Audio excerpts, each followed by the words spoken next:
Good morning, everybody. This is going to be a really focused video showing you 3 examples of the extreme resilience of Comfrey. I'm right here between 2 Comfrey plants. These are Bocking 4, which is a sterile variety. It means they won't spread wildly from seed.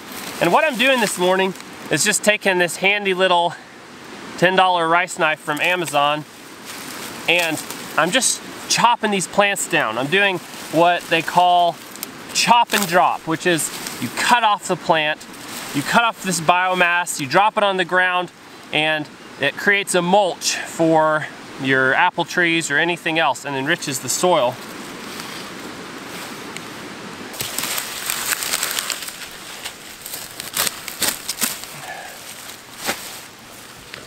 I'm placing this just around the base of this apple tree, just to feed this apple tree. Comfrey has these really deep tap roots that pull up minerals and nutrients from deep in the soil that other plants might not be able to access. And then now they're in these leaves, and we're dropping them here, which will feed this little seedling apple tree that I'm growing. Grew this from a seed. And just help it grow into a healthy, mature tree. My first example of the resiliency of Comfrey is these tiny little root cuttings that I stuck in these cups with holes punched in the bottom, and they're doing really well. Either they have good sized leaves or they're sprouting out. That's got eaten by a slug, but it'll recover. I also haphazardly, with a screwdriver, punched holes in the ground and stuck little root cuttings in the ground, and they're coming up. There's one of them right here coming up through the grass. Here's another one right here. Pretty much if you put a piece of a Comfrey root in the ground, you will have a Comfrey plant. Example number 2, I left some of these root cuttings and crowns in my basement down here. Haven't planted them yet. These are sitting down here in the dark. There's a chunk of root.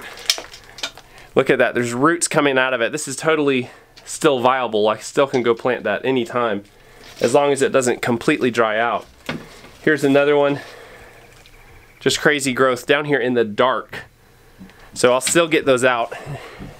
I haven't lost them because I haven't planted them yet. For my third example, I'm going to show you how hard it is to actually get rid of Comfrey from an area, which that's a good thing and a bad thing. I'm out here in the garden where I dug up all those Comfrey root cuttings, and I dug up as many of them as I could get out of this area, and then I mulched the area, but I still have Comfrey plants coming up through.